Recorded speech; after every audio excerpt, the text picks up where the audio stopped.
Mais um dia, quero saudar a todos com a graça e a paz do nosso Senhor e Salvador Jesus Cristo, trazendo o pão do céu, uma palavra de Deus para o seu coração e para a sua alma. Hoje vamos meditar no Evangelho de Lucas, capítulo 7, versículo 11 a 17, que está escrito assim: Logo depois Jesus foi a uma cidade chamada Naim, e com ele ia muito dos seus discípulos e uma grande multidão.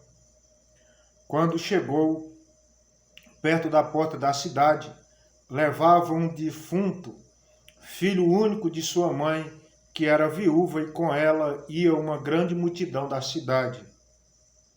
Vendo-a, o Senhor sentiu grande compaixão por ela e lhe disse: Não chores. Chegando-se, tocou o esquife e, parando os que o levavam, disse: Jovem, a ti te digo, levanta-te.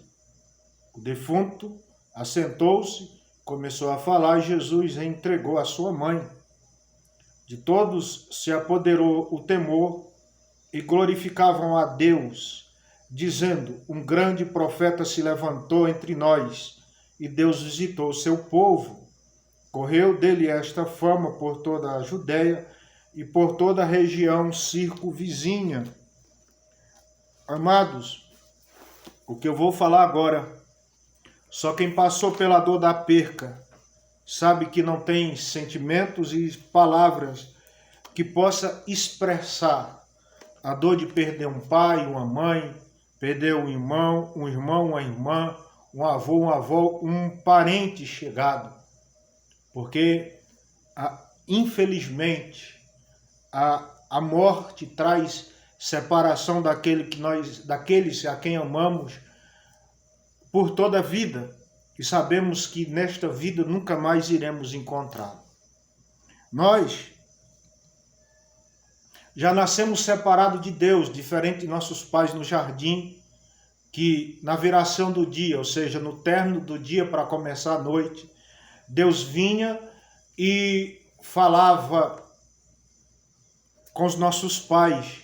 Quando eles desobedeceram, causou o desligamento, a separação do Criador com a criatura, e todos os que vieram depois já nasceram separados de Deus.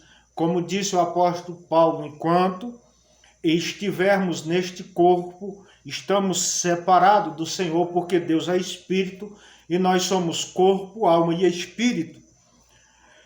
E o que é que causa a separação de Deus para com o homem? Como diz na primeira carta de João, capítulo 3, versículo 4, que pecado é toda transgressão da lei. E Tiago fala que o pecado, uma vez consumado, gera morte. E morte é separação, né? Perca. Como diz no profeta Isaías, capítulo 59, versículos 1 e 2, está escrito assim: Certamente a mão do Senhor não está encolhida para que não possa salvar, e nem os seus ouvidos agravados para que não possa nos ouvir. Mas as vossas iniquidades fazem divisão entre vocês e o vosso Deus, e os vossos pecados encobrem o seu rosto de vocês para que nos ouça. Ou seja, o que causa separação da criatura com o Criador é o pecado, é toda desobediência à palavra de Deus. E como eu já falei em postagens anteriores, Deus não sente prazer com o sofrimento humano. Deus não sente prazer com a desgraça do ser humano.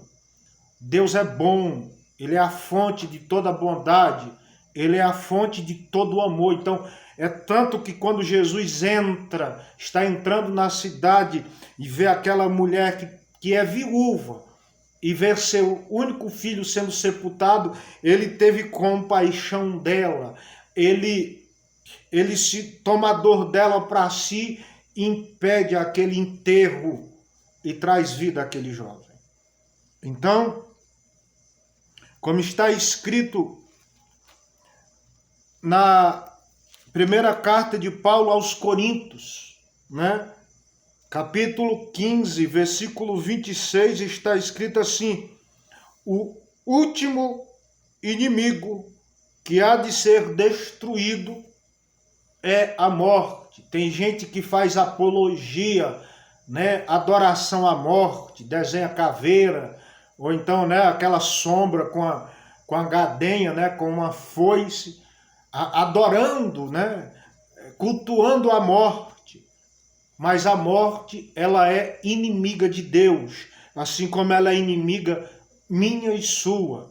Cada dia que passa estamos envelhecendo, estamos morrendo. E aqui é uma profecia escatológica dizendo que o último inimigo de Deus, porque a morte, quando o homem foi criado, o espírito da morte já existia, mas não tinha domínio sobre o homem, não tinha influência, não tinha poder sobre a vida do homem. Mas no dia que o homem resolve desobedecer, a morte vem sem piedade, sem compaixão, sem sentimento nenhum, porque a função da morte é destruir e matar. Então essa profecia escatológica diz que o último inimigo de Deus que há de ser destruído é a morte, né? Em Apocalipse, capítulo 20, versículo 14 e 15, falando do juízo final, que um dia vai ter um prestar de conta, todos os que morreram, afogados, queimados, ou foram enterrados, não importa, grandes e pequenos, ricos e pobres, todos vão comparecer diante do tribunal de Deus, e desde o dia que perdeu a sua inocência, eles vão prestar conta de tudo que fizeram, de tudo que deixaram de fazer e tudo que falaram. Todo palavrão, toda murmuração, todo xingamento, toda palavra frívola, toda piada, tudo vai ser tido um prestar de contas. E a Bíblia está dizendo que vai ter o juízo final, e nesse juízo final está escrito assim, Apocalipse capítulo 20, versículo 14, então a morte e o inferno foram lançados no lago de fogo. Esta é a segunda morte, e todo aquele que não foi achado escrito no livro da vida do Cordeiro foi lançado no lago de fogo. É uma mensagem para outro dia. O inferno não é a casa do demônio. O inferno é a morada provisória do pecador sem Deus, que está em tormento, que morreu sem Jesus, esperando em tormento, em sofrimento, como o rico e o Lázaro, que o rico em tormentos no inferno pede que Lázaro molhe a ponta do dedo na água para refrescar a língua. E ele diz que ele tem 5 irmãos e pede para vir aqui para a terra, para eles não ir para aquele lugar de tormento. Ele diz que aqui eles têm a Bíblia, eles têm os profetas.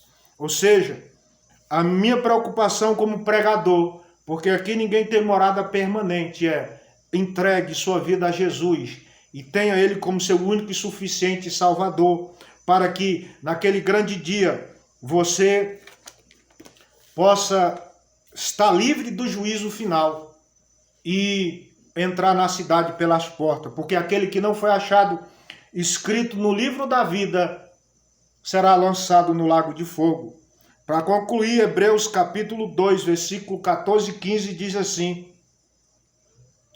mas visto que os filhos participam da carne e do sangue, também Cristo participou das mesmas coisas, para que pela morte aniquilasse o que tinha o império da morte, a saber, o diabo, e livrasse todos os que, com medo da morte, estavam por toda a vida sujeitos à escravidão. Ou seja, se você entregar a sua vida para Jesus, há esperança para você depois da morte. Se lembra, Jesus te ama e Ele quer salvar você.